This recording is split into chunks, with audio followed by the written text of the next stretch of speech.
Hello दोस्तों, आज मैं लेके आई हूँ खस्ता करारी मटरी की रेसिपी। बहुत ही आसान तरीके से जिसको आप महीने भर के लिए स्टोर करके भी रख सकते हैं और घर में आए बच्चे, मेहमान और सुबह शाम के नाश्ते में भी इसको खा सकते हैं। बहुत खाने में बहुत ही टेस्टी लगती है। तो चलिए इसको बनाना स्टार्ट करते हैं। तो यहाँ पे मैंने आधा केजी जो है मैदा ली थी, पैकेट वाली मैदा का यूज़ किया है।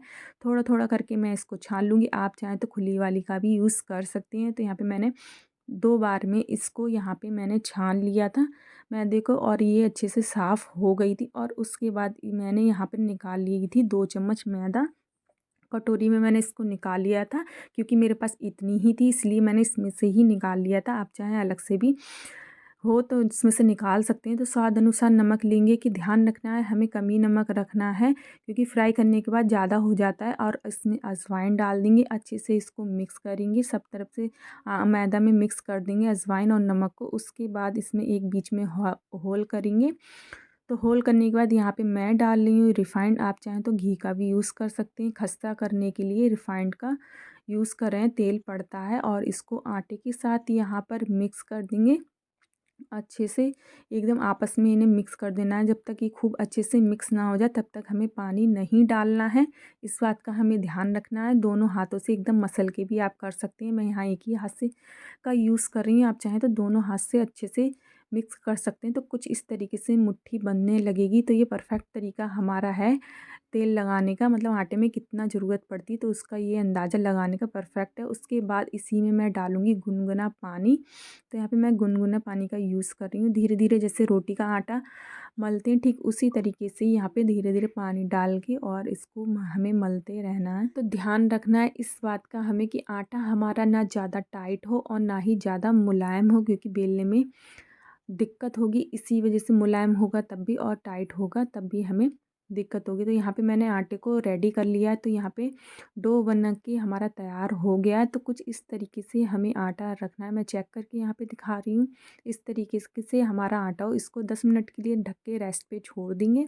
उसके बाद जो मैंने यहाँ पे निकाला था आटा, इसमें मैं डालूँगी यहाँ पे थोड़ा सा रिफ़ाइंड डालूँगी। आपके पास घी हो तो घी भी डाल सकते हैं। तो यहाँ पे मैंने रिफ़ाइंड डाला है और इसका एक पेस्ट बना के जो है यहाँ तैयार कर लिया है रोटी पे लगाने के लिए।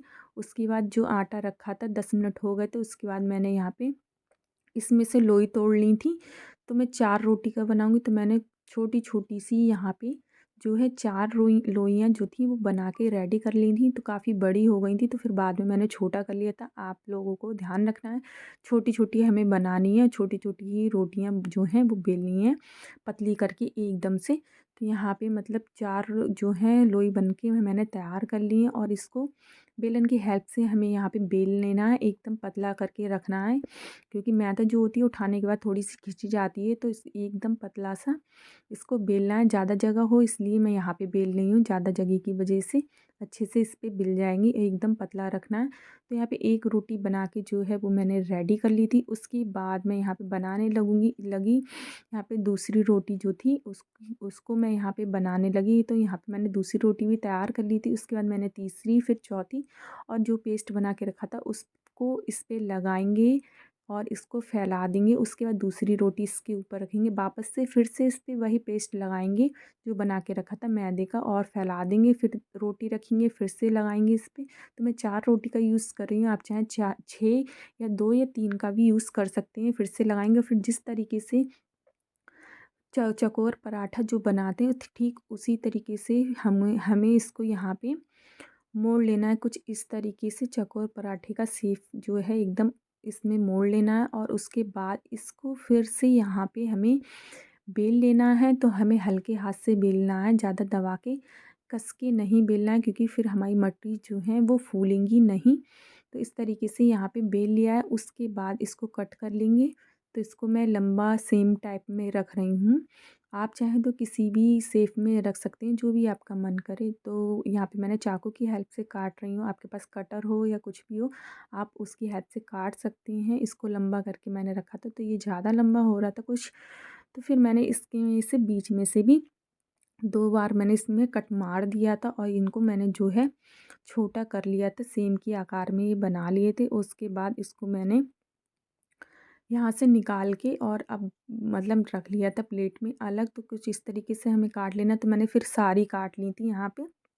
तो चलिए इनको फ्राई कर लेते हैं। तो यहाँ पे मैंने गैस पे रख दी थी कढ़ाई, उसमें डाल रही हूँ मैं यहाँ पे रिफाइंड और गैस को ऑन कर दिया था। तेल को अच्छे से गरम होने देंगे। तो यहाँ पे मैं जो है चेक कर रही थी कि तेल गरम हुआ कि नहीं। तो तेल हमारा अच्छे से गरम हो गया था। और उसके बाद इसमें जो मैंने सेमी मतलब मटरी जो भी काट के रखी थी, हमारे यहाँ तो सेमी बोलते हैं, आपके यहाँ क्या बोलते हैं आप कमेंट करके बताइएगा। इसको फैला देंगे कढ़ाई में और धीरे धीरे इसमें हम चलाएंगे और कम ही डालेंगे, ज़्यादा हम डालेंगे नहीं, क्योंकि ये फूलेंगी, जब सीखेंगी तो फूलेंगी तो इनके लिए जगह चाहिए होगी।